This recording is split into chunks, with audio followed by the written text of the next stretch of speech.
আমি ভিক্ষা করে ফিরতেছিলেম গ্রামের পথে পথে। তুমি তখন চলেছিলে তোমার স্বর্ণ রথে। অপূর্ব এক স্বপ্ন সম লাগতেছিল চক্ষে মম। কি বিচিত্র শোভা তোমার, কি বিচিত্র সাজ! আমি মনে ভাবতেছিলেম, এ কোন মহারাজ? আজি শুভক্ষণে রাত পোহালো, ভেবেছিলেম তবে আজ আমারে দ্বারে দ্বারে ফিরতে নাহি হবে। বাহির হতে নাহি হতে কাহার দেখা পেলেম পথে। চলিতে রথ ধন ধান্য ছড়াবে দুই ধারে। মুঠা মুঠা কুড়িয়ে নেব, নেব ভারে ভারে। দেখি সহসা রথ থেমে গেল আমার কাছে এসে। আমার মুখপানে চেয়ে নামলে তুমি হেসে। দেখে মুখের প্রসন্নতা জুড়িয়ে গেল সকল ব্যথা। হেনকালে কিসের লাগি তুমি অকস্মাৎ? আমায় কিছু দাও গো বলে বাড়িয়ে দিলে হাত। মরি, এ কি কথা রাজাধিরাজ? আমায় দাও গো কিছু। শুনে ক্ষণকালের তরে রইনু মাথা নিচু।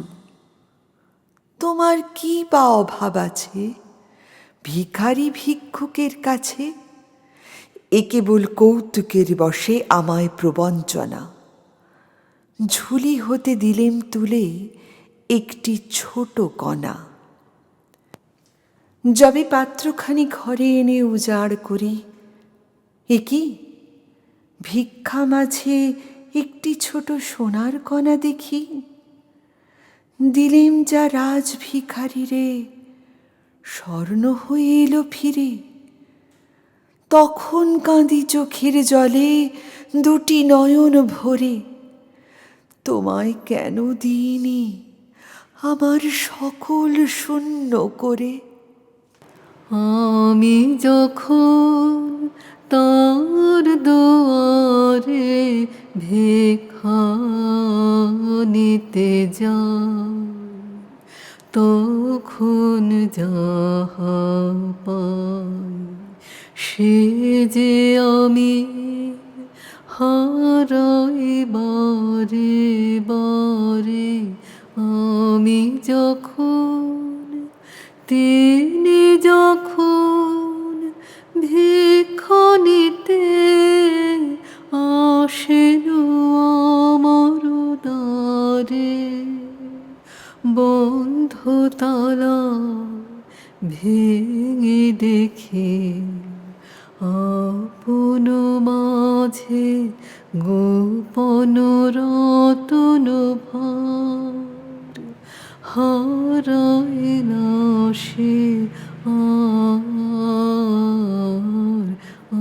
আমি যখন প্রভাত আসে তাহার কাছে আলোক ভিক্ষা নিতে, সে আলো তার লুটায় ধরণীতে।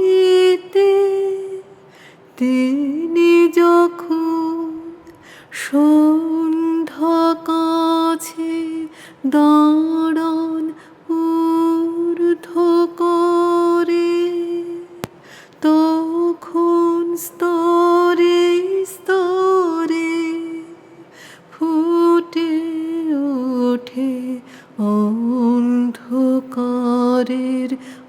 আপন প্রাণের ধন। মুকুটে তার পরেন সে রতন।